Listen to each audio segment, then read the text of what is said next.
শুভ সকাল সবাইকে আমন্ত্রণ জানাচ্ছি মেরিল মিল্ক সোপবার রাঙা সকাল অনুষ্ঠানে।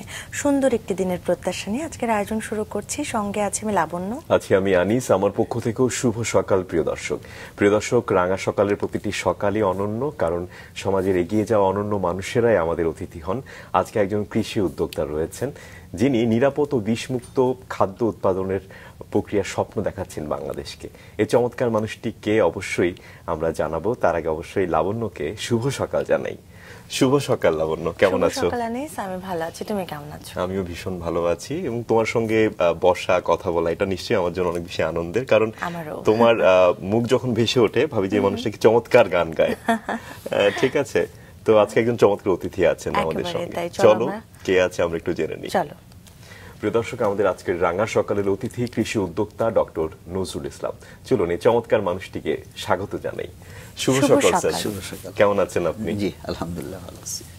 আপনাকে ভীষণ হাস্যোজ্জ্বল দেখাচ্ছেন। Thank you sir. আমরা পুরো অনুষ্ঠান জুড়েই তো আপনার জীবনের গল্প শুনবো, যে নিরাপদ ও বিষমুক্ত খাবার উৎপাদন প্রক্রিয়াকে এগিয়ে নিয়ে যেতে আপনি যেভাবে বাংলাদেশকে স্বপ্ন দেখাচ্ছেন। তার আগে অবশ্যই শৈশবটা একটু শুনতে চাই। কেমন ছিল স্যার? আপনি ঝিনাইদহে জন্মগ্রহণ করেছেন, কেমন ছিল শৈশব? আমার শৈশবটা একটা কৃষি পরিবারে আমার জন্ম। কৃষি পরিবারে আমার বাবা ছিলেন একজন কৃষক, তো কৃষিটা মনে প্রাণেই ছিল। তারপরে শৈশবে প্রাইমারির গণ্ডি পার হয়ে যখন হাই স্কুল কলেজ, তারপরে এটা পার হয়ে আমি ইউনিভার্সিটিতে, রাজশাহী ইউনিভার্সিটিতে আমি পড়ালেখা করছি।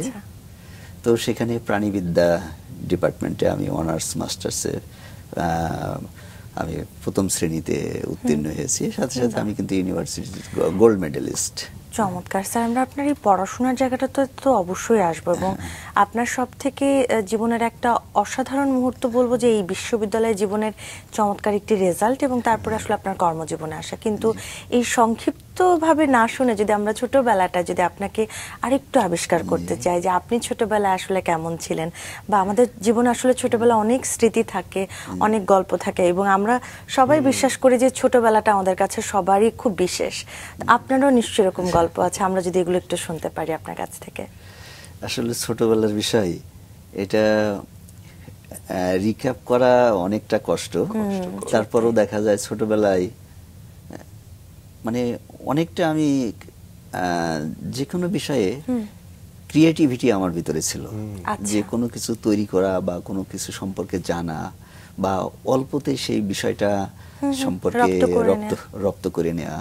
এটা কবে থেকে বুঝতে পারলেন, বা কোন বছর থেকে আসলে এই বিষয়টা বুঝতে পারতেন?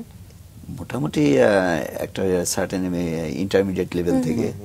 আচ্ছা। তো ছোট থেকে যখন যে কোনো ছোটবেলায় তো আমরা অনেক কিছু খেলছি, খেলাধুলা দেখা যায় বিভিন্ন জিনিসপত্র আমি নিজে নিজে তৈরি করছি। কি কি জিনিস তৈরি করতেন মনে আছে, মনে পড়ে? এগুলো অনেক ছোটবেলায় তো অনেক খেলা থাকে। হ্যাঁ, আর তাছাড়া ছোটবেলা থেকেই এই বিশেষ করে যে খেলাধুলার থেকে বিশেষ করে ফুটবল খেলাটা আমি একটু বেশি পছন্দ করতাম।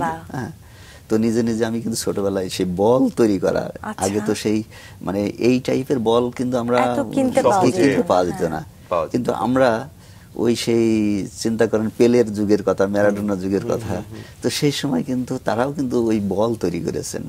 তো হয়তো বা অতটা না, আমরা কিন্তু গ্রামের একবার নিতান্ত গ্রামের ছেলে আমি। তো সেখানে কিন্তু আমরা ওই যে খড়ের যেটা বিসালি বলে বা পোয়াল বলে, সেটা দিয়ে আমরা সুতোলে দিয়ে বেঁধে বেঁধে বেঁধে সুন্দর আমরা কিন্তু একটা বল তৈরি করতাম। সেই বল সেটা দিয়ে আমরা খেলতাম। শুরু করছি এইভাবে, তারপর আস্তে আস্তে দেখা যায় বল মানে এটা অনেকটা নির্ভর করে মানুষের সামর্থ্যের উপরে। হ্যাঁ, আমি কোন ফ্যামিলিতে বেড়ে উঠছি বা কাদের সাথে মিশতেছি, কোন পরিবেশে মিশতেছি। হ্যাঁ, তো সেখান থেকে আমরা একবারে নিতান্ত গ্রাম থেকে আমি উঠে আসছি। আচ্ছা। তো সেখানে মানে অনেক বেশি কিছু চিন্তা করার আসল সুযোগ ছিল না সেই সময়। আপনি কৃষক পরিবারের সন্তান, উনি এটা নিশ্চয়ই অনেক বেশি গর্বের বিষয়, কারণ কৃষকরা আমাদের দেশের সম্পদ। বাবাকে কেমন দেখেছেন? বাবাকে আমি দেখেছি আসলে এটা খুব কম সময়ের জন্য দেখেছি, কারণ আমি যখন মানে বুঝতে শিখিনি ক্লাস 6 মানে ক্লাস 5 থেকে ক্লাস 6-এ উঠছি, তখন আমার বাবা মারা গেছেন। আচ্ছা। খুব অল্প সময় তো বাবাকে পাওয়া হয়েছে। শুধু বাবা না, এরপরে যখন আমি এসএসসি পার হয়ে যখন ইন্টারমিডিয়েট পড়ি, তখন আমার মা মারা গেছে। আচ্ছা। তো বাবা মা বলা যায় শৈশবেই মারা গেছে। তাদের স্মৃতি আসলে বাবার স্মৃতি তো মানে খুব ছোটবেলায় মুছে গেছে, হ্যাঁ, কিন্তু মায়ের স্মৃতি কিছুটা কিছুটা ভাসে। এই তাহলে কি একটু মায়ের কথা শুনবো? কিছু কি বিশেষ কিছু কি আজকে বলবার আছে মাকে যতটা নিয়ে? মনে পড়ে। এটা নিশ্চয়ই খুবই আবেগ আপ্লুত হওয়ারই বিষয় আসলে। একদমই আমি তাই। তো অল্প বয়সে বাবা মাকে হারিয়ে ফেলার মতো কষ্টকর অভিজ্ঞতা বোধহয় পৃথিবীতে কমই আছে। আমি যখন ইন্টারমিডিয়েট পড়ি, তখন গ্রাম থেকে শহরে একটা মেসে থাকতাম। তো প্রতি সপ্তাহে, বিশেষ করে উইকডেগুলোতে আমি বাসায় যেতাম। তখন বাইসাইকেল চালাতাম, সাইকেল চালায় বাসায় যেতাম। কিন্তু কোনো একটা সপ্তাহ ছুটির দিনে আমি আর যাইনি। তো চিন্তা ভাবনা করছিলাম যে দ্বিতীয় সপ্তাহে আমি বাসায় যাব। তো দ্বিতীয় সপ্তাহে যখন, সেদিন সম্ভবত শুক্রবার কিংবা শনিবার,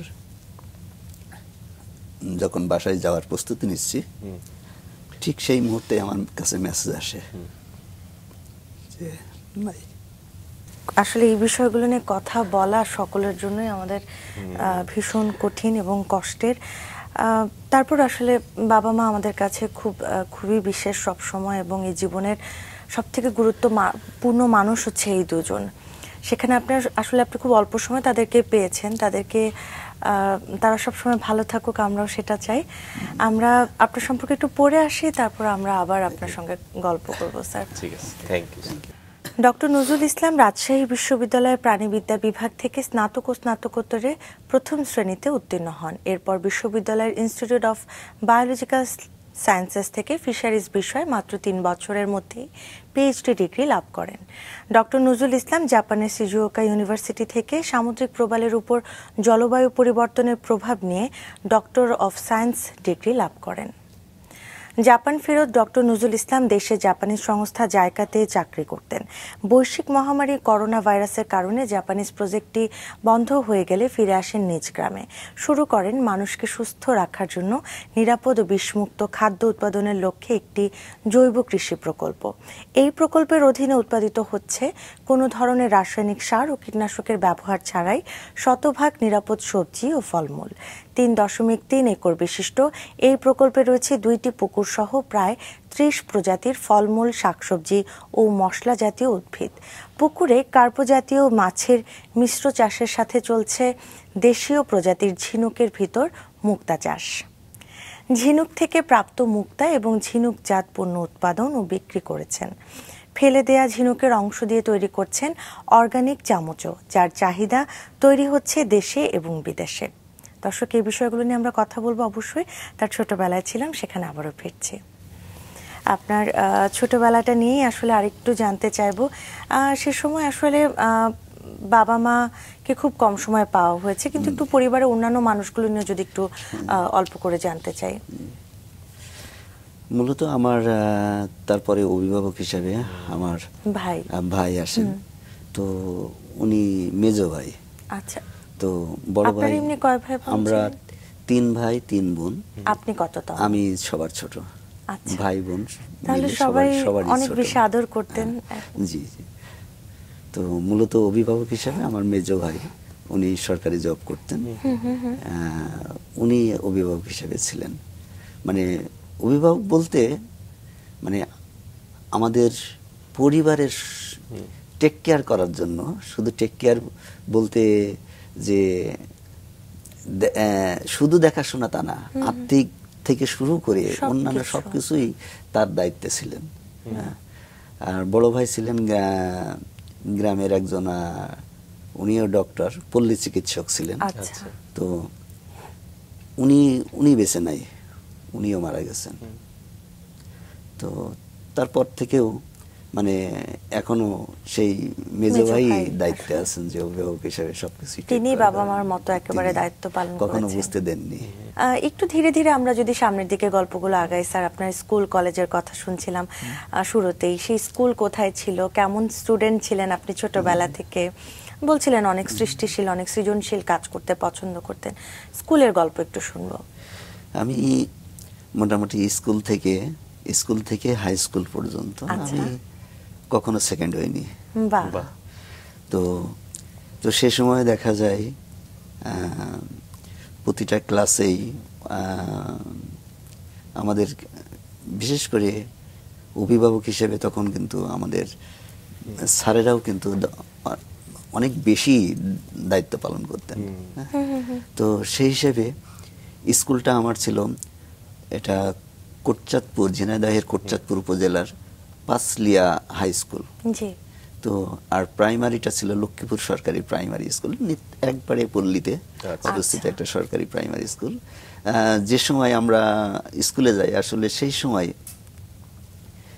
মানে রাস্তাঘাট এটাও কিন্তু অতটা উন্নত ছিল না, গ্রামের রাস্তা, কাঁচা রাস্তা। জি। আমি হেঁটে স্কুলে যেতাম, পায়ে হেঁটে স্কুলে যেতাম, তাও প্রায় 2 কিলোমিটার হেঁটে যেতাম স্কুলে।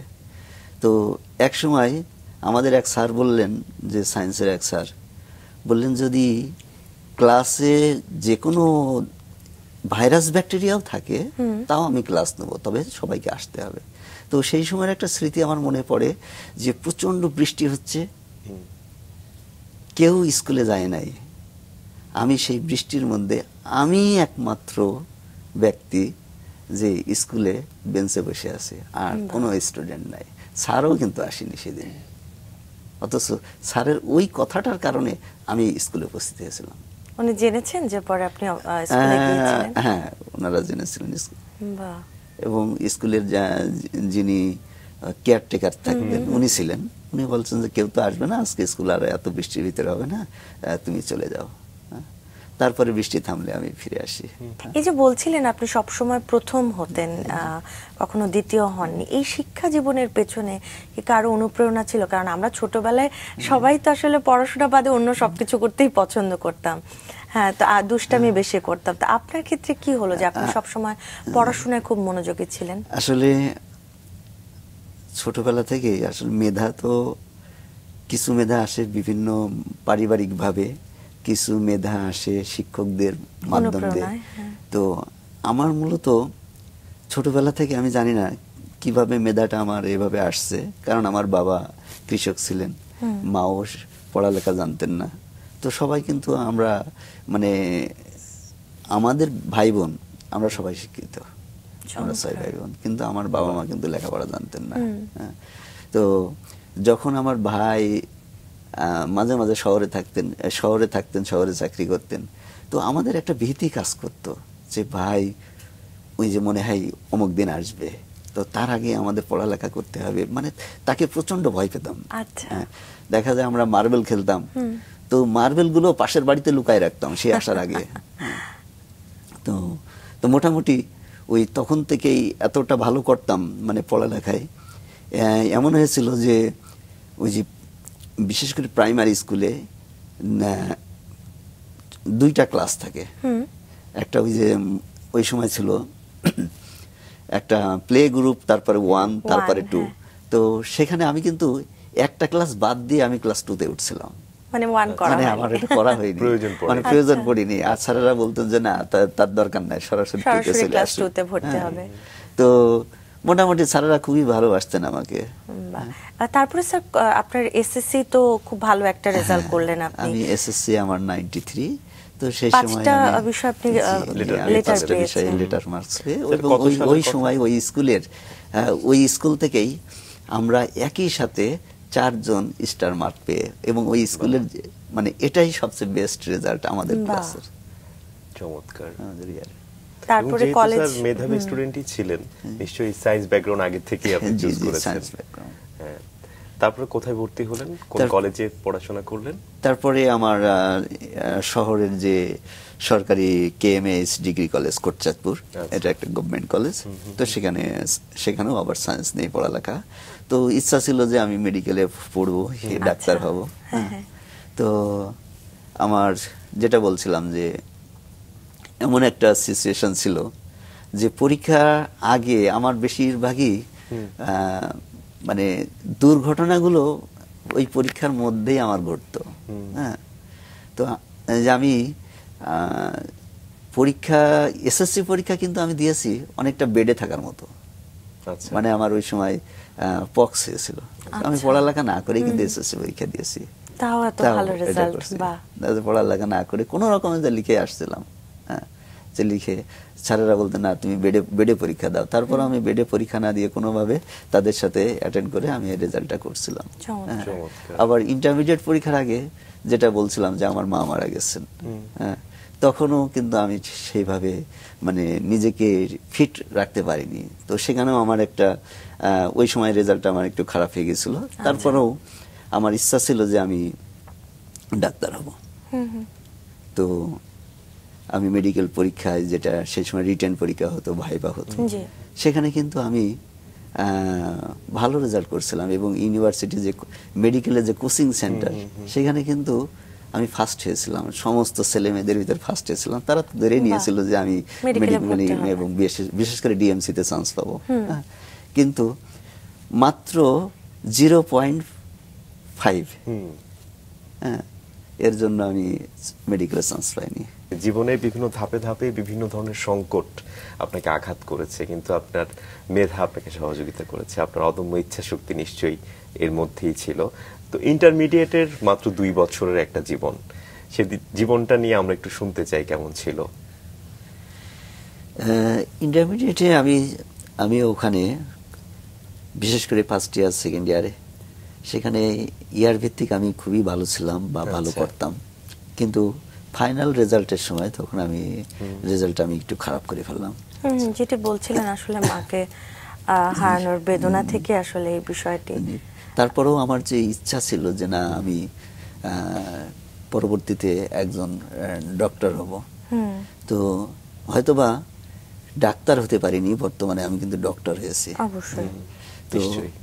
তো তখন থেকে আমার প্ল্যান ছিল যে আমি মেডিকেলে অন্তত ডাক্তার হব, কিন্তু দুর্ভাগ্য যে আমি আর ডাক্তার হওয়ার হইনি। তো ইউনিভার্সিটিতে তখন চিন্তা করলাম যে আমি ইউনিভার্সিটিতে ভালো সাবজেক্টে মানে পড়ালেখা করবো এবং সেখানে ফার্স্ট হব, ফার্স্ট হয়ে ইউনিভার্সিটি টিচার হব। এটা কি ওই সময়ের চিন্তা? হ্যাঁ, ওই সময় যে না আমি যখন মেডিকেলে আমি ফেইলার হলাম, আমি ইউনিভার্সিটিতে ফার্স্ট হব এবং ফার্স্ট হয়ে দেখাবো যে আমি ওখানকার টিচার হব। এটাও আমার স্বপ্ন ছিল পরবর্তীতে। সেক্ষেত্রে স্যার আপনি কোথায় কোথায় পরীক্ষা দিলেন বা কি পরিকল্পনা ছিল তখন? আমি ইউনিভার্সিটিতে অনেকগুলো সাবজেক্টে, বিশেষ করে মেডিকেল ব্যাকগ্রাউন্ড যারা প্রস্তুতি নেয়, তাদের বায়োলজিক্যাল যে সাবজেক্টগুলো, সেই সাবজেক্টের প্রতি একটা আকাঙ্ক্ষা থাকে। তো আমি বেশ কয়েকটা ইউনিভার্সিটিতে বেশ কয়েকটা সাবজেক্টে চান্স পেয়েছিলাম। তো তখন আমি প্রিফার করলাম যে প্রাণীবিদ্যা ডিপার্টমেন্টে পড়বো, যে রাজশাহী ইউনিভার্সিটি প্রাণীবিদ্যা। তো কেন পড়বো? আমার তো ডাক্তার হওয়া হয়নি, কারণ ডাক্তার যারা হয় তারা শুধুমাত্র মানুষ সম্পর্কে জানে, আর আমি প্রাণীবিদ্যায় যদি পড়ি তাহলে চোখে না দেখা প্রাণীর থেকে শুরু করে নীল, তিমি এবং হাতি পর্যন্ত সমস্ত প্রাণী সম্পর্কে আমার জ্ঞান থাকবে। তো তার ভিতরে কিন্তু মানুষ ইনক্লুডেড। তো তখন আমার এটা চিন্তা, না আমি প্রাণীবিদ্যায় পড়বো। আমি অথচ আরো অন্যান্য সাবজেক্টে চান্স পেয়েছিলাম এবং ভর্তি হয়েছিলাম এর আগে উদ্ভিদ বিজ্ঞানে, বোটানিতে ভর্তি হয়েছিলাম, সেখানে ফার্স্ট হয়েছিলাম। তারপরে ওখানে ভর্তি ক্যান্সেল করে আমি প্রাণীবিদ্যায় চলে আসছি। তো আমাদের এক স্যার বলতেন যে তুমি যে ভালো তার প্রমাণ কি? শুধু একাডেমিক ভালো করলেই হবে না, তোমাকে সবাই চিনতে হবে, জানতে হবে। তো আমি কিন্তু সুন্দর, আমার হ্যান্ড রাইটিংটাও একটু ভালো ছিল, তো নোট করতে পছন্দ করতাম। সেই নোটগুলো দেখে সবাই আমাকে চিনতো যে অমুক ভাই, হয়তো বা ফেসে না চিনলেও ওই নামে চিনতেন যে অমুক ভাইয়ের নোট পড়ি। হ্যাঁ, তো সেই নোটের মাধ্যম দিয়ে আমি কিন্তু পড়ালেখা খুব কম করতাম। আচ্ছা, যে কোনো একটা বিষয়ে, যে কোনো একটা চ্যাপ্টার আমি আগে নোট করতাম, অসংখ্য বই বা অসংখ্য রেফারেন্স নিয়ে নোট করতাম। নোট করে সেই বিষয়টাকে সামারাইজ করতাম। আমার নোট করাকালীন সময় আমার ওই জিনিসটা আমার ব্রেনে ক্যাচ করতো, আমার আর অতিরিক্ত পড়া লাগতো না। আচ্ছা। তো এইভাবেই আমি কিন্তু ইউনিভার্সিটিতে আমার ওই সে স্যারের কথাই যে তুমি যে ভালো, তোমাকে তো সবাই চিনতে হবে, তোমাকে সবাই চিনবে। তো আমি ওই যে লেখাপড়াই না, আমি সাথে সাথে বিভিন্ন এক্সট্রা কারিকুলার অ্যাক্টিভিটিসের সাথে জড়িত ছিলাম।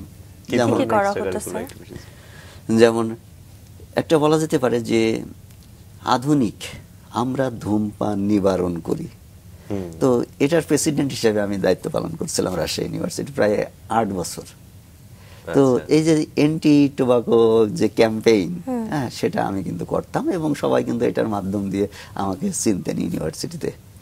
তারপরে আরেকটা প্রতিষ্ঠান ছিল আরণ্যক, মানে পরিবেশকে ঠিক রাখার জন্য গাছপালা লাগানো থেকে শুরু করে, এটার আমি সেক্রেটারি হিসেবে ছিলাম ইউনিভার্সিটির। তো এইভাবে তাছাড়াও ইউনিভার্সিটিতে কিন্তু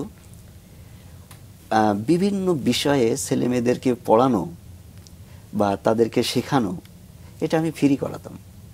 এমনকি বিসিএস পরীক্ষার আগে আমি ফ্রি বিসিএস কোচিং করাতাম। আমি নিজে বিসিএস ক্যাডার হতে পারিনি, কিন্তু আমার লেখা গাইড আছে 5টা, বিসিএস এর গাইড আছে।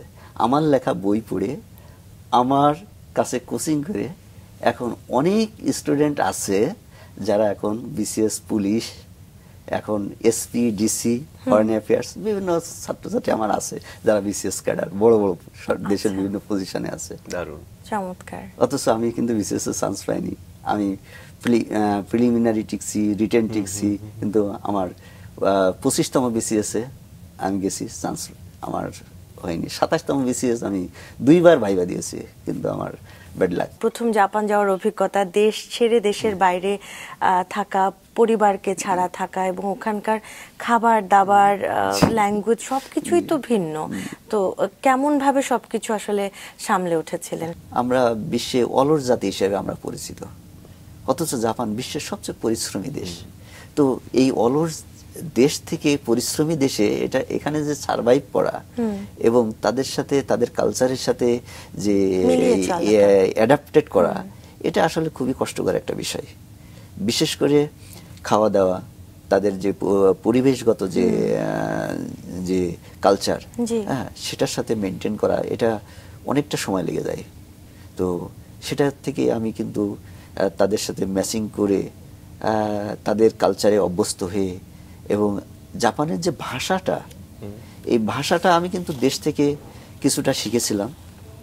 আমাদের ইউনিভার্সিটির প্রফেসর, আমার ডিপার্টমেন্টেরই প্রফেসর নুরুল ইসলাম, উনি কিন্তু জাপান সহ আরো বিভিন্ন দেশে ছেলে মেয়েদেরকে যাওয়ার জন্য ইন্সপায়ার করেন। তো উনি ছিলেন আমার এই বিষয়ে মেন্টর বলতে পারেন। তো উনি জাপানিজ ভাষা শিখাতেন, আমি ওনার কাছ থেকে শিখছি। তারপর জাপানের ইউনিভার্সিটিতে যেও আমি কিন্তু 3 মাসের একটা কোর্স করছি জাপানিজ ভাষা। জাপানিজ ভাষা আমাদেরকে কিছু শোনাতে পারবেন একটু ছোট করে? যেহেতু এটা সকাল, হ্যাঁ, তো জাপানের সকালটাকে বলা হচ্ছে গুড মর্নিং, এটাকে বলা হচ্ছে ওহাইও গুজাইমাস। শিখে নিতে হবে আপনার কাছ থেকে কিছু কিছু জিনিস। জি, আর খাবার দাবার কি হতো স্যার? খাবার দাবার, ওদের খাবারের সাথে আসলে অ্যাডজাস্ট করা প্রথমে তো কষ্ট হয়। তো আমরা মাঝে মাঝে রান্না বান্না করে খেতাম। তো আস্তে আস্তে অভ্যস্ত হয়ে গেছি, রান্না করে খেতাম। এইভাবেই জাপানে প্রায় 3টা বছরের বেশি কেটে গেছে। স্যার, আপনি যে বিষয়ে পিএইচডি করেছেন, সেই বিষয়ে আসলে পিএইচডি করার পর ফাইন্ডিংস গুলো আসলে কি ছিল বা কি দেখেছেন? আসলে আমরা রিসার্চ যেটা করি অনেকটা বর্তমান বা অতীত নিয়ে গবেষণা করি, কিন্তু আমার রিসার্চটা ছিল সম্পূর্ণ ভিন্ন। যে ভবিষ্যৎবাণী 100 বছর পরে কি ঘটবে, বিশেষ করে যে ক্লাইমেট চেঞ্জের যে ইফেক্টটা 100 বছর পরে কি ঘটবে। জানেন যে আমাদের বর্তমান যে কার্বন ডাই অক্সাইড কিন্তু প্রতি বছর 2 ppm করে বাড়তেছে, টেম্পারেচার 1 ডিগ্রি করে বাড়তেছে। যদি এইভাবে বাড়তে থাকে তাহলে 100 বছর পরে এই ম্যারিন লাইফ, বিশেষ করে সামুদ্রিক যে প্রবাল এবং শেলযুক্ত যে অ্যানিমাল, যে শামুক, ঝিনুক এবং মাছ, এদের কি হবে। তো মূলত আমার রিসার্চটা ছিল যে এই কোরাল রিফ, যে সমুদ্রের যে কোরাল বা প্রবাল, এই প্রবালগুলো তাদের যে অ্যাসিডিফিকেশন মিন্স যে পানিটাকে আস্তে আস্তে অ্যাসিডে রূপান্তরিত হওয়া। তো অ্যাসিড যখন বাড়ে, পিএইচ যখন ডাউন হয়, তখন কিন্তু ওই সমস্ত শেল জাতীয় প্রাণীর যে খোলস, ক্যালসিয়াম কার্বনেট, এটা পানিতে ডিসলিউশন হয়ে যায়, আস্তে আস্তে ডিজলভ হয়ে যায়। আচ্ছা, তো এইভাবে যদি বাড়তেই থাকে তাহলে ওই প্রাণীদের তো অস্তিত্ব থাকবে না। তো 100 বছর পরে কি হবে, তাদের লাইফটা আদৌ কি থাকবে, এরা কি টিকে থাকবে? সেই ভবিষ্যৎবাণীটাই আমি করছিলাম যে 100 বছর পরে কি হবে। তো এটা নিয়ে আমার ইন্টারন্যাশনাল পাবলিকেশন রয়েছে। তো সেই রিসার্চটা আমি করে মাঝে মধ্যেও তারা কিন্তু আমাকে বিভিন্ন সিম্পোজিয়ামে এই ocean acidification in coral reef, এটার উপরে কিন্তু আমি মাঝে মাঝে জাপানে যাই এই সেমিনার বা সিম্পোজিয়ামে। ভবিষ্যতে আসলে কি হবে আসলে তো এদের তো অস্তিত্ব থাকবে না যদি এইভাবেই মানে চলতে থাকে, এদের অস্তিত্ব থাকবে না। তাহলে পরিবর্তন কি আনতে হতো? পরিবর্তন আমাদের আমাদের যে টেম্পারেচার কি কারণে ইনক্রিজ হচ্ছে, আমাদের কার্বন ডাই অক্সাইড কি কারণে বাড়তেছে, হ্যাঁ, তো সেইগুলোকে যদি আমরা রিডিউস না করতে পারি, রিডিউস বা কন্ট্রোল যদি আমরা না করতে, কন্ট্রোল হয়ে যদি না চলতে পারি, তাহলে এই বৈষয়িক যে পরিবর্তন এটা চলতেই থাকবে। আস্তে আস্তে আমরা হারাবো, আমাদের পরিবেশকে হারাবো, আমাদের পরিবেশের যারা প্রতিনিধিত্ব করতেছে তাদেরকে আমরা হারাবো। কিন্তু এটা তো খুব গুরুত্বপূর্ণ একটা বিষয়, এটা তো আসলে খুব জরুরি ভিত্তিতে আসলে এই বিষয়গুলো নিয়ে কাজ করা প্রয়োজন। আপনাদের দিক থেকে, বা আপনি যেহেতু আসলে অনেক বছর এই জায়গাগুলো নিয়ে কাজ করছেন, কোনো সাজেশন বা কোনো কিছু ভাবছেন কিনা এই বিষয়ে? আমাদের দেশে বিশেষ করে পরিবেশ নিয়ে যারা গবেষণা করেন বা পরিবেশ বিজ্ঞানী যারা আছেন, তারা এই বিষয়ে তো তাদের তো একটা ইয়েতে আছে, কমিটমেন্ট বা পরিকল্পনা তো আছেই। আর তাছাড়া আসলে এই যে পরিবেশের যে ইফেক্ট, এটা কিন্তু আমাদের দেশের যে পরিবেশের ভারসাম্য রক্ষা করার জন্য একটা দেশে 25% বনভূমি থাকা দরকার। তো সেক্ষেত্রে আমাদের দেশে মাত্র 17% বনভূমি আছে। তো সেক্ষেত্রে অবশ্যই আমাদের এই বিষয়টা নজরে নিয়ে আসতে হবে। আমাদের দেশের যে জলবায়ু পরিবর্তনের কারণে যে ইফেক্টগুলো পড়তে যাচ্ছে বা বিজ্ঞানীরা যেগুলো ধারণা করেছে, সেইগুলো বিষয়ে আমাদের সচেতন থাকতে হবে। আর আরেকটা বিষয় যে আসলে এই যে ক্লাইমেট চেঞ্জ, বিশেষ করে কার্বন ডাই অক্সাইড যে ইনক্রিজের বিষয়ে আমাদের দেশ কিন্তু অতটা দায়ী নয়। উন্নত বিশ্বে বিশেষ করে দেখেন চীন আছে নাম্বার 1, এরপরে ইন্ডিয়া আছে, ইউএসএ আছে। এরা কিন্তু সবচেয়ে বেশি মাত্রায় কার্বন ডাই অক্সাইড ইমিশন করে। তো তার ইফেক্ট কিন্তু সব দেশে কিন্তু পড়তেছে। তো সেই হিসাবে আমরা যেহেতু লো ল্যান্ডের মানুষ, আমাদের দেশটা জিওগ্রাফিক্যালি যেহেতু আমাদের একটু নিচু দেশ, তো তার ইফেক্টটা কিন্তু আমরা পাচ্ছি। একদম। আমরা সবকিছু মিলিয়ে আসলে আমরা বাংলাদেশিরা সবসময় আশাবাদী সবকিছু নিয়ে, এবং নিজেদের জায়গা থেকে লাবণ্য আসলে সচেতন হতে হবে, সরকারি উদ্যোগ প্রয়োজন, এটা আসলে খুবই দরকার। স্যার, তারপরে আপনি পিএইচডি সম্পূর্ণ করে জাপানে কি ওখানে ছিলেন কিছুদিন, নাকি আবার দেশে ব্যাক করলেন? জাপানে আমার কিন্তু জাপানেও যে ডক্টর অফ সায়েন্স করছি, সেটাও কিন্তু আমার মাত্র 2.5 বছরে সেটাও কিন্তু আমার কমপ্লিট হয়ে গেছে, খুব কম বয়সে। আসলে পরবর্তীতে আমার প্রফেসর বললেন যে ঠিক আছে, তোমার তো এখনো 6 মাস বাকি আছে, তুমি জাপানটা ঘুরে দেখো। বাহ, 6 মাস পেয়ে গেলেন। তো তখন আমি করলাম, তো শুধু তো ঘোরা যায় না, তখন আমি বিভিন্ন সিটিতে যেখানে সেমিনার সিম্পোজিয়াম হয় সেই সমস্ত জায়গায় অ্যাপ্লিকেশন করলাম। করাতে দেখা যায় আমার বিভিন্ন সেমিনারে অ্যাটেন্ড করার একটা সুযোগ হয়ে গেল। তো তখন আমি জাপানের বিভিন্ন শহর দেখারও একটা আমার সুযোগ হলো, আমি শহর দেখলাম। তারপর আলটিমেটলি যেটা বলছিলাম যে আমার কমপ্লিট হয়ে গেল, পিএইচডি কমপ্লিট হয়ে গেল, আমার বিভিন্ন জায়গায় ঘুরতেছি, আমার সবেমাত্র সার্টিফিকেটটাও আমি হাতে পাইনি, অথচ আমার সবই কমপ্লিট। তখন আসলে বয়স কত ছিল মনে পড়ে, বা বয়সটা আসলে ক্যালকুলেট করা দরকার। তো সেই সময় আমার খবর পেলাম যে আমার বড় ভাই স্ট্রোক করেছে জাপান থেকে। তো যখন বড় ভাইয়ের সংবাদটা শুনলাম, তখন কিন্তু আমার সেই সার্টিফিকেট সেরেমনিতে থাকার আর সুযোগ হয়নি। আমি তখন চিন্তা করলাম, ঢাকার ইউনাইটেড হসপিটালে ভর্তি ছিলেন 12 দিন, তো ব্রেন স্ট্রোক করে। তো আমি তখন চলে আসলাম, ডক্টরের সাথে কথা বললাম, যে জি। ডক্টর বললেন যে কত, আমি ওনাকে জিজ্ঞাসা করলাম, অনলাইনে জিজ্ঞাসা করলাম যে সম্ভাবনা কতটুকু বাঁচার। তো উনি বললেন যে 3 to 5% সম্ভাবনা আছে, তো ওনাকে ইমিডিয়েট অপারেশন করা দরকার। তা আমি বললাম আপনি অপারেশন করেন, যদি 1%-এর যদি সম্ভাবনা থাকে আপনি অপারেশন করেন, আমি দেশে ফিরবো। তখন আমি দেশে ফিরে চলে আসি, কিন্তু আচ্ছা। আমার ভাইকে বাঁচাতে পারিনি। জীবনের আরো একজন গুরুত্বপূর্ণ মানুষকে হারিয়ে ফেললেন আপনি। জীবন এভাবে আসলে চলে, এটাই আসলে মানুষ আসবে, আমাদেরকে রেখে চলে যাবে, আমাদেরকেও একদিন যেতে হবে। তবু আমাদের আসলে বেঁচে থাকতে হয় জীবনের প্রয়োজনে। একদমই। আপনি দেশের জায়গাতেও প্রয়োজনে। কিছুদিন জি, কাজ আমি করার অভিজ্ঞতা পেয়েছেন। জাপান থেকে যখন দেশে ফিরছি, তখন জাপানি সংস্থা জাইকার একটা প্রজেক্ট ছিল, হিউম্যান ডেভেলপমেন্ট টেলিভিশন প্রজেক্ট। সেটা কত আচ্ছা। সালের কথা? এটা হলো 14 সাল থেকে 19 সাল পর্যন্ত। সালের তখন আমি কিন্তু সময়টা। টেলিভিশনে কাজ করছি। হ্যাঁ। আচ্ছা। বাহ। তো সম্পূর্ণ আমার একাডেমিকের বিপরীতে আমার কি ধরনের ধরনের কাজ কাজ করা করেছেন? হতো আমি স্যার? তখন জাপানের যে প্রজেক্টটা ছিল হিউম্যান ডেভেলপমেন্ট টেলিভিশন প্রজেক্ট, সেই টেলিভিশন প্রজেক্টে আমি মূলত জাপানের যে ন্যাশনাল টেলিভিশন এনএসকে টিম, আমাদের বাংলাদেশ টেলিভিশন বিটিভি টিম, এবং আমাদের তথ্য মন্ত্রণালয় সহ A2I একটা যৌথ একটা প্রজেক্ট ছিল, যে human development television project. So সেই টেলিভিশন প্রজেক্টে মূলত আমি প্রোগ্রাম কোঅর্ডিনেটর অ্যান্ড রিসার্চার হিসেবে ছিলাম। তো মূলত আমার কাজ ছিল যে স্ক্রিপ্টিং, প্ল্যানিং এবং জাপানিজদেরকে বিশেষ করে কোঅর্ডিনেট করা। আচ্ছা। তো এনএসকে টিম আমাদের সাথে ছিলেন, জাইকার টিম আমাদের সাথে ছিলেন। তো সেক্ষেত্রে আমরা বাংলাদেশ টেলিভিশনের যারা প্রডিউসার, ডিরেক্টর লেভেলে যারা আছেন, তো আমরা এখানে কিন্তু বিভিন্ন ডকুমেন্টারি তৈরি করতাম, যে বিশেষ করে এডুকেশন রিলেটেড, এগ্রিকালচার রিলেটেড, এবং আমাদের ডেইলি লাইফ নিয়ে সচেতনতামূলক, যেমন গল্প নয় সত্যি, জি। আমাদের প্রোগ্রামের নাম ছিল গল্প নয় সত্যি। আচ্ছা। আর একটা ছিল জানতে চাই। তো আমরা ছোট ছোট প্রোগ্রাম করতাম, যেটা 10 মিনিটের 5 মিনিটের ডকুমেন্টারি করতাম।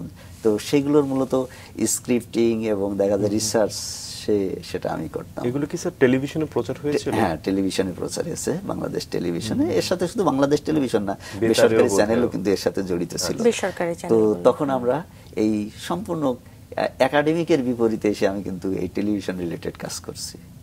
বাহ। চমৎকার। তো মূলত তখনই এই যে সচেতনতামূলক ও স্বাস্থ্য সচেতনমূলক, আমি তখন নিরাপদ খাদ্য নিয়ে কিন্তু আমার নিজের তৈরি করা একটা গল্প নয় সত্যি একটা প্রোগ্রাম ছিল। তো সেটা ছিল ওই না, এটা ছিল জানতে চাই নিরাপদ খাদ্য সম্পর্কে। তো সেই প্রোগ্রামটা আমি করছিলাম নিরাপদ খাদ্য নিয়ে। তো তার প্রেক্ষিতেই আমি চলে আসছি ওই আমার অর্গানিক খামার।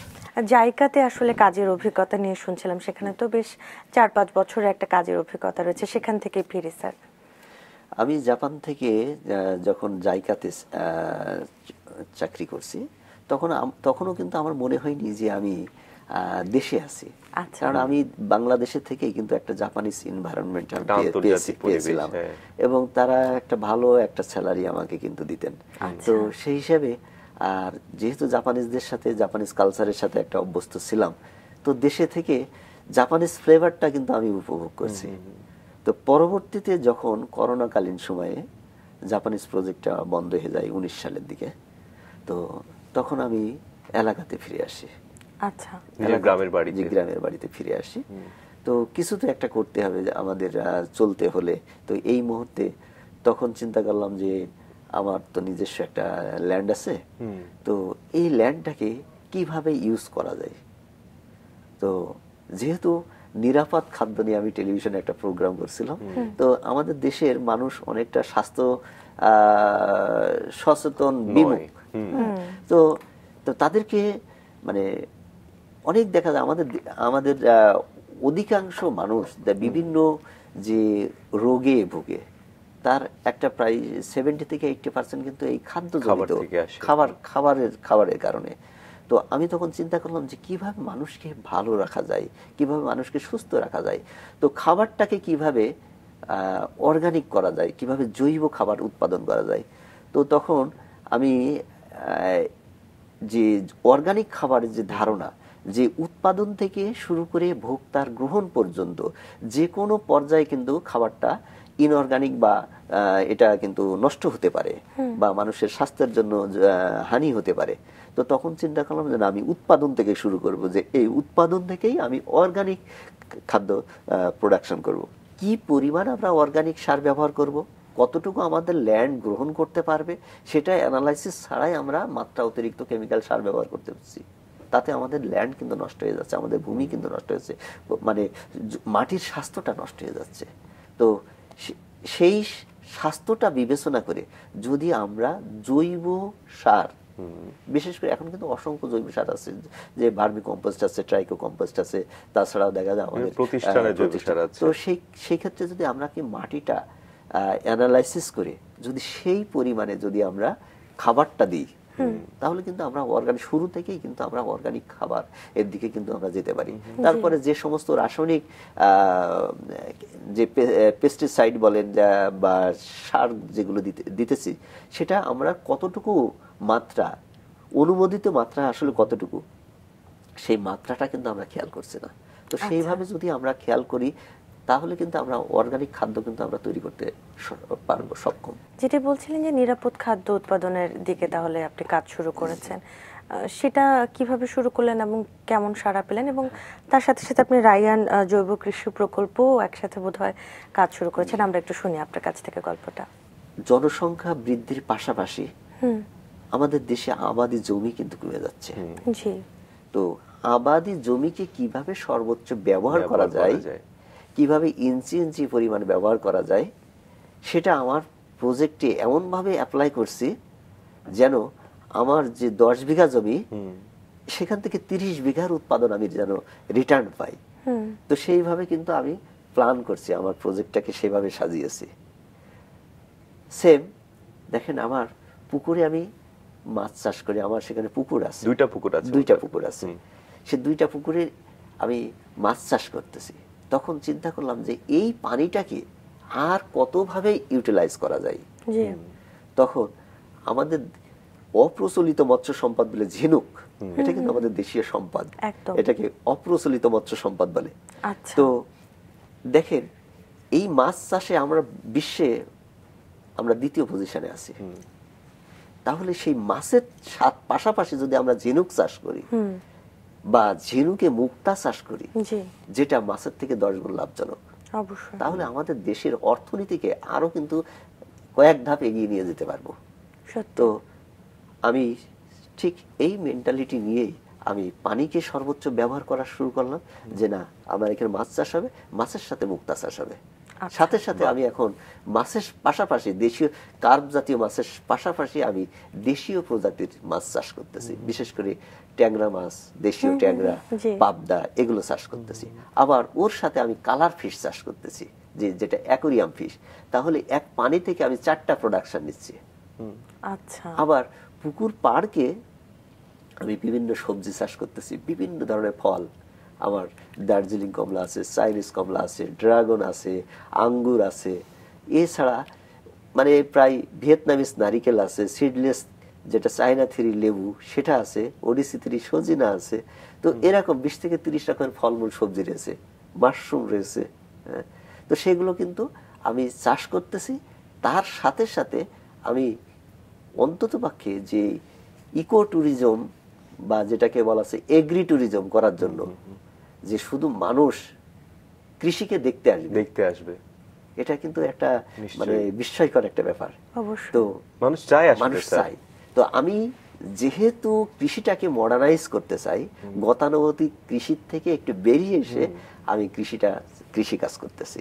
তো সেই কৃষি কাজ করতে যে আমি কৃষিকে আধুনিকায়ন করতেছি, এবং দেশের বিভিন্ন প্রান্ত থেকে অনেক হাই প্রোফাইলরা আমার ওখানে কৃষি কাজ দেখতে আসেন।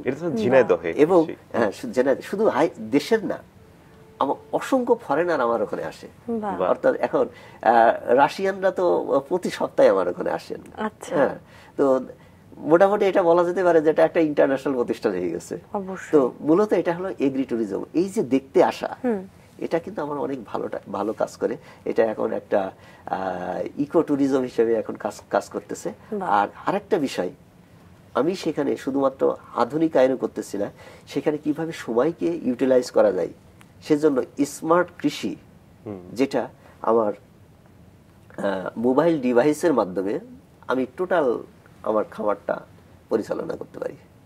যেমন আমার যে 10 বিঘা জমিতে যতগুলো গাছপালা আছে, সব গাছে যদি আমি সার দিতে যাই, সব গাছে যদি সেচ দিতে যাই, সব গাছে যদি কীটনাশক দিতে যাই, আমার কয়েকটা দিন সময় লেগে যাবে। সেখানে আমি টেকনোলজিটা ব্যবহার করতেছি, স্প্রিংলার সিস্টেম, যেখানে আমি ডিভাইস, জাস্ট মোবাইল ডিভাইসের মাধ্যমে আমি অফিসে বসে হোক, আমি দেশের যে কোনো প্রান্তে বসে, এমনকি দেশের বাইরে বসেও আমি এটা পরিচালনা করতে পারবো। জাস্ট সুইচ অন করবো মোবাইলে, আমার অটোমেটিক্যালি সেচ দেওয়া হয়ে যাবে 5 মিনিটে। আমার গাছে সেচ দেওয়া হয়ে যাবে, অথবা আমার গাছে সার দেওয়া হয়ে যাবে, অথবা পেস্টিসাইড দেওয়া হয়ে যাবে, মোবাইল ডিভাইসের মাধ্যমে। আমাদের যারা উদ্যোক্তা, যাদের বাগান আছে, তারা কিন্তু চাইলে এই স্প্রিংলার সিস্টেমটা এটা কিন্তু করতে পারে সহজে, ডিভাইসটা কানেকশন করে। এটা কি ছোট পরিসরে ব্যবহার করা সম্ভব? হ্যাঁ, এটা ছোট পরিসরে ব্যবহার করা সম্ভব। এমনকি দেখা যায় আপনি বাসায় কিছু ফুল গাছের বারান্দায় কিন্তু ছাদে ফুল বাগান আছে, আপনি এটাও কিন্তু ডিভাইসের মাধ্যমে আওতায় নিয়ে আসতে পারেন। কিন্তু আমরা এই প্রযুক্তি যদি ব্যবহার করতে চাই, সেক্ষেত্রে আমরা আসলে কোথায় যোগাযোগ করব? এটা বাংলাদেশে অনেক কোম্পানি আছে, ইতিমধ্যে অনেক কোম্পানি তৈরি হয়েছে। তাছাড়া আপনি যদি কৃষি সম্প্রসারণ অধিদপ্তরে তাদের সাথে যোগাযোগ করেন, তারা আপনাকে এটা সহজে বলে দিবে। আর যদি সেটাও না হয়, আমি তো আছি, আমি সহযোগিতা করি। চমৎকার, আমরা একটা চমৎকার বিষয় জানতে পেরেছি। কিন্তু আপনি স্যার বলছিলেন যে আপনি অনেক বিদেশি ফল চাষও করেছেন, তো এটা আসলে কতটুকু চ্যালেঞ্জিং ছিল বিদেশি ফল চাষ করা? এটা অতটা চ্যালেঞ্জিং না। আপনারা জানেন যে বাংলাদেশে ভিতরে ঝিনাইদহ যে জেলা, এটাকে কৃষির হটস্পট বলা হয়। আচ্ছা, এমন কোন সবজি বা ফল নাই যে ঝিনাইদহ উৎপাদিত হয় না। সেখানে ড্রাগন চাষ হচ্ছে, ড্রাগনের জন্য বিখ্যাত ঝিনাইদহ, কলার জন্য বিখ্যাত ঝিনাইদহ, পানের জন্য বিখ্যাত ঝিনাইদহ, কমলার জন্য বিখ্যাত ঝিনাইদহ, মালটার জন্য বিখ্যাত, পেয়ারার জন্য বিখ্যাত, ভুট্টার জন্য বিখ্যাত। সব ফসল, কৃষির সমস্ত কিছু নিয়ে কিন্তু ঝিনাইদহ বিখ্যাত। ঝিনাইদহ মাটিটা, তো এই ফলটা আমরা ওখানে যে এটা চ্যালেঞ্জিং না। এখন আমার বাগানে যে এই মুহূর্তে যে কমলা আছে, চাইনিজ কমলা আছে, এটা ওখানে দেখলে, যদি সরাসরি দেখেন, আপনি যে চায়নাতে আছেন না দেশে আছেন, আসলে বোঝা কষ্ট। আচ্ছা, এত পরিমাণ যে মানে আপনার ফলন, তো এবং সুমিষ্ট ফল। সে চায়না ফলটা এখন আমাদের বাংলাদেশে হচ্ছে, ড্রাগন বাংলাদেশে হচ্ছে, মালটা বাংলাদেশে হচ্ছে। মনে হচ্ছে যে না, বিদেশি ফল না, এটা আমাদের স্বদেশী ফল। আপনার এই ফলের বাগান থেকে ফল যদি কেউ খেতে চায়, আপনার পুকুরের মাছ যদি আসলে খেতে চায়, ব্যবস্থাটা আসলে কি? না, আমি তো নিশ্চয়ই অনেক বিক্রি করছেন, নিশ্চয়ই বাজারজাতকরণ করছেন। তবে যারা, আমি তো মূলত ওখান থেকে যে পাইকারি রেটে বিভিন্ন বিক্রি হয়ে যায়। তবে যারা নিতান্তই খেতে চায়, তাদের হয়তোবা সেই খাওয়ানোর ব্যবস্থা করা যেতে পারে। তবে আমার যেহেতু অর্গানিক পণ্য, সবাই এটার প্রতি কিন্তু একটা এক্সট্রা আকর্ষণ আছে। এবং আমার ওখানকার যে মাছ, এটা একটা স্পেশাল টেস্ট, বাজারের অন্যান্য মাছের থেকে কিন্তু সম্পূর্ণ টেস্ট কিন্তু ভিন্ন, আলাদা। আচ্ছা, একবারে যে অরিজিনাল যে ফ্লেভার, যে সে মাছের যে অরিজিনাল যে টেস্ট, সেই টেস্ট কিন্তু পাবেন বাজারের মাছে, কিন্তু আপনি সেই টেস্টটা পাবেন না। তাহলে এই যে মাছের স্বাদটা আমরা পাচ্ছি না বাজার থেকে কিনে নেওয়ার পর, এটা কারণটা আসলে কি? আপনি কি অর্গানিক পদ্ধতিতে চাষ করছেন বলেই কি স্বাদটা ঠিকঠাক আছে? জি, এটাই ঠিক। কারণ দেখেন, আমরা যেটা কমার্শিয়ালি যে মাছগুলো চাষ করি, মার্কেটে যে মাছগুলো আসে, বেশিরভাগই দেখা যায় আমরা কেমিক্যাল ট্রিটমেন্ট দিই। বিশেষ করে ইউরিয়া সার, টিএসপি সার, এই সারগুলো বেশি ইউজ করে, অতিরিক্ত মাত্রায় আমরা প্লাঙ্কটন তৈরি করার জন্য আমরা ব্যবহার করি। কিন্তু যখন আপনি অর্গানিক ওয়েতে চাষ করবেন, তখন কিন্তু প্লাঙ্কটন তৈরি হবে, কিন্তু এই যে মাছের যে ফ্লেশগুলো, এটা কিন্তু টাইট থাকবে, এবং মাছের গায়ে কিন্তু যে পিচ্ছিল যে ভাব, সেটা কিন্তু হবে না। আর যেটা ইনঅর্গানিক ভাবে সারের মাধ্যমে মোটা তাজাকরণ করা হচ্ছে, তো সেটা সাইজে মোটা হবে, গায়ে দেখা যায় অনেক সময় এর এই যে প্যারাসাইট, বিশেষ করে মাছের যে উকুন, ওর গায়ে দেখা যায় যে ইয়েটা থাকবে, লালা যেগুলো বা বিজলা ভাব যেটা, সেটা কিন্তু থেকে যায়, তখন যে কোনো প্যারাসাইট সহজে তাকে আক্রমণ করতে পারে। তো এই ধরনের মাছের কিন্তু রোগবাগও কিন্তু বেড়ে যায় এবং সাইজে বড় হয় কিন্তু স্বাদটা নষ্ট হয়ে যায়, মোটা হয়। আর শরীরের জন্য তো শরীরের জন্য ভালো না। আর যখন অর্গানিক ওয়েতে আপনি চাষ করতেছেন তখন দেখা যায় এই মাছের ফ্লেশটা হবে সলিড এবং টাইট এবং এর গা চকচক করবে এবং মনে হবে যে ওজন নাই, কিন্তু ওয়েট করলে কিন্তু ওয়েটটা একটু বেশি হয়। তো এই মাছের টেস্ট কিন্তু ওই মাছের সাথে সম্পূর্ণ বিপরীত। যারা আমার মাছ খেয়েছে তারা খুবই এর পরে আরো খাবার তাদের ইচ্ছা আছে। চমৎকার, আমাদেরও খাবারের টেস্ট করার আসলে ইচ্ছে রয়েছে, ফলও খেতে ইচ্ছে করছে। এবার একটু আমরা মুক্তা চাষ নিয়ে স্যার আপনার সঙ্গে কথা বলতে চাই। মুক্তা চাষের প্রকল্প নিয়ে আপনি আসলে কবে প্ল্যান শুরু করেন বা কি কি করেছেন সার্বিকভাবে একটু গল্পটা। তো যেহেতু আমি মাছ চাষ করছি, মাছের পাশাপাশি মুক্তা চাষ করছি, তো এই মুক্তা চাষটা গত 5 বছর ধরে আমি করতেছি, তো মাছের পাশাপাশি। তো মুক্তা যখন আমি এটা নিয়ে হারভেস্ট করতেছি, তো আমাদের দেশে আসলে মুক্তাটা ব্যবহার করার প্রতি মানুষের আকর্ষণটা অতটা বেশি না। বিশেষ করে আমাদের এই যে সাবকন্টিনেন্টটা, আমরা স্বর্ণের উপর বেশি ঝুঁকে গেছি। তো স্বর্ণ দেখেন, একটা মানুষের স্বর্ণ ব্যবহার করলে যে পরিমাণ খরচ বা যে পরিমাণ ঝুঁকি, মিনিমাম দেখা যায় একটা মেয়ের বিয়ের সময় যদি চিন্তা করেন কত ভরি স্বর্ণ লাগে, তারপরে সেই স্বর্ণটা সে কিন্তু ব্যবহার করতে পারে না, লকারে বন্দি করে রাখে। যে কোনো অনুষ্ঠানে গেলে তখন কিন্তু লকার বন্দি করে রাখতে হয়। তার বিপরীতে সে কিন্তু সিটি গোল্ড ব্যবহার করতেছে। সেই সিটি গোল্ডও কিন্তু আমাদের পণ্য না, চায়না এবং ইন্ডিয়া থেকে আমাদেরকে ইম্পোর্ট করতে হচ্ছে সিটি গোল্ডের ম্যাটেরিয়াল। আবার দেখা স্বর্ণটাও আমাদের না, বাইরের থেকে ইম্পোর্ট করতে হচ্ছে। তাহলে আমাদের টাকা কিন্তু আমরা বাইরে দিয়ে দিচ্ছি। আমাদের দেশের পণ্য, আমাদের মুক্তা আমরা দেশীয়ভাবে উৎপাদন করতেছি, অথচ আমরা মুক্তা ব্যবহারের প্রতি অতটা কিন্তু যত্নবান না। দেখেন, অনেক মুক্তাটা হলো আভিজাত্যের প্রতীক। আমরা যদি আভিজাত্য বজায় রাখতে চাই তাহলে আমাদের মুক্তা ব্যবহার করতে হবে। আর এই মুক্তা ব্যবহার যখন আমরা করব, আমাদের মুক্তার মার্কেটিংটাও দেশে প্রচলিত হয়ে যাবে। এমনকি আমাদের দেশের যারা সরকারিভাবে বা মৎস্য অধিদপ্তরের মাধ্যমে যদি আমাদের লোকাল চাষির সাথে যদি সরকারি যদি একটা চেইন বা মার্কেটিং যদি একটা চ্যানেল যদি তৈরি করে দেওয়া হয়, তাহলে আমরা মার্কেটিং সরাসরি লোকাল চাষিটা সরাসরি মার্কেটে বিভিন্ন বায়ারের কাছে দিতে পারবে। তখন আমরা দেশের মুক্তা বিভিন্ন জায়গায় আমরা ছড়াই দিতে পারবো এবং দেশ থেকে দেশের বাইরেও কিন্তু মুক্তাটা ছড়াই দিতে পারবো। এবং মাছের পাশাপাশি যখন আমরা মুক্তা তৈরি করব, আমরা অনেক বেশি অর্থনৈতিকভাবে মুক্তার চাহিদা কিন্তু প্রতিনিয়ত আসলে বাড়ছে এবং অনেকেই আসলে এখন লক্ষ্য করা যায় যে মুক্তা পছন্দ করছে, বিশেষ করে মেয়েরা মুক্তার গয়না পরতে খুব পছন্দ করছে। স্যার, আমরা আপনার কাজের সম্পর্কে এত কথা বলছি, খুব ভালো লাগছে, আরো কথা জানতে চাই, আরো গল্প করতে চাই, তবে কিছু কাজের নমুনা আমাদের কাছে আছে, সেটা একটু দর্শকদের দেখিয়ে আসতে চাই। চলুন দর্শক দেখে আসি।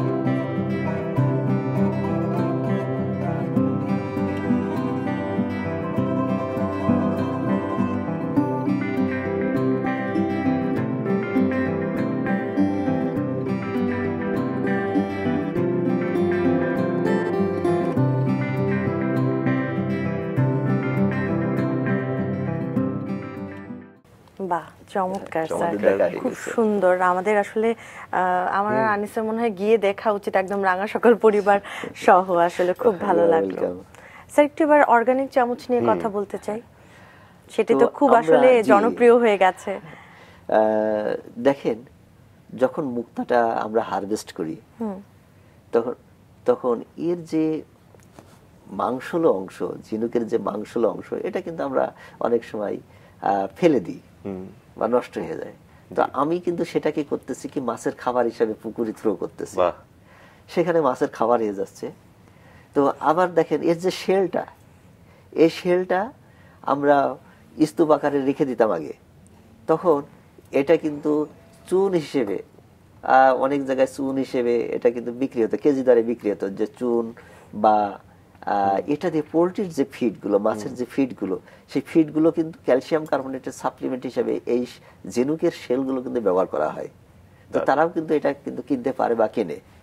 তো আমি ওখানে, এটা তো আমার ওখান থেকে তো বিক্রয় হয় শেলগুলো, তাছাড়া আমি চিন্তা করলাম যে এই ঝিনুকের শেলটা আসলে অন্যভাবে ব্যবহার করা যেতে পারে। তখন চিন্তা করলাম যে আমার মনে আসলো ক্যাভিয়ারের কথা, যে বিশ্বের সবচেয়ে দামি খাবার, যেটা 1 লক্ষ টাকা, প্রায় 1 লক্ষ টাকা কেজি। হ্যাঁ, তো সেই খাবারটা কিন্তু খাওয়া হয় ঝিনুকের চামচ দিয়ে। আচ্ছা, অন্যান্য চামচ দিয়ে খেলে কিন্তু খাবারের স্বাদটা কিন্তু নষ্ট হয়ে যায়, মেটালের চামচগুলো। তো সেখানে দেখলাম, একটা প্রতিবেদনে দেখলাম যে না, সেখানে ঝিনুকের চামচ ব্যবহার করা আছে। তখন আমি চিন্তা করলাম, না তাহলে তো আমরা তো এটা তো তৈরি করতে পারি। তখন আমি শুরু করলাম যে না, ঝিনুকের চামচ তৈরি করতে হবে, এবং এটা আস্তে আস্তে কিন্তু বেশ পপুলার হয়ে গেছে। তো সেই ঝিনুকের চামচ আমি তৈরি করতেছি। তো এই ঝিনুকের চামচ শুধু ঝিনুকের চামচই না, এটার নামও দিয়েছে অর্গানিক চামচ। তো এই চামচ তৈরি করার সময় যে পাউডার গুলো বের হচ্ছে, সেই পাউডারটাও কিন্তু পার্লারে ব্যবহার হচ্ছে। আচ্ছা, বিশেষ করে যে ক্লিনজার হিসেবে বা ময়েশ্চারাইজিং ক্লিনজার, এমনকি এভাবে ব্যবহার হয়। তাছাড়া এই পাউডার বা এখান থেকে যে লিকুইডটা বের হচ্ছে, সেটাও চুন হিসেবে কিন্তু পুকুরে কিন্তু ব্যবহার করা যায়। বাহ, তাহলে এই যে ঝিনুকের আসলে কোনো কিছুই কিন্তু ফেলনা না, সেটাই দেখছি এবং আসলে। স্যার হ্যাঁ। সবকিছুই ব্যবহার আপনি হচ্ছে। কৃষির যে একটা বহুমুখী ব্যবহার করছেন, এটা আসলে খুবই ইতিবাচক একটা বিষয়, অনেকের জন্যই আসলে এটা অনুকরণীয় একটা বিষয়। স্যার, অসংখ্য ধন্যবাদ আপনাকে, আমরা আজকে অনুষ্ঠানে পেলাম এবং মুগ্ধ হয়ে আপনার কথাগুলো শুনছিলাম। নিশ্চয়ই আপনার হাত ধরে বাংলাদেশ স্বপ্ন দেখবে, নিরাপদ খাদ্য, বিষমুক্ত খাদ্য আসলে আমরা একটা সময় নিশ্চয়ই পাবো। স্যার, অসংখ্য ধন্যবাদ। দর্শকদের উদ্দেশ্যে যদি কিছু বলার থাকে। আসলে আমাদের দেশকে আমাদের উৎপাদনমুখী হতে হবে। বিশেষ করে আমাদের এই জনসংখ্যা, যে বহুল যে জনসংখ্যা, 18 কোটি মানুষকে আমাদেরকে উৎপাদনমুখী হতে হবে।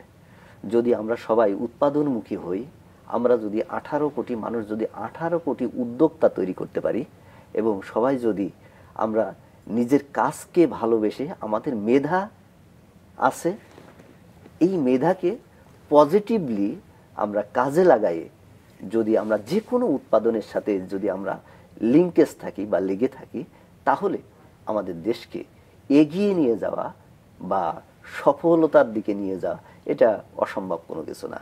তো যারা যুব সমাজ আছে, যারা বেকার বসে আছে, তাদেরকে আমি বলবো যে আসুন, যে কোনো কাজ, আপনার মেধাকে কাজে লাগান।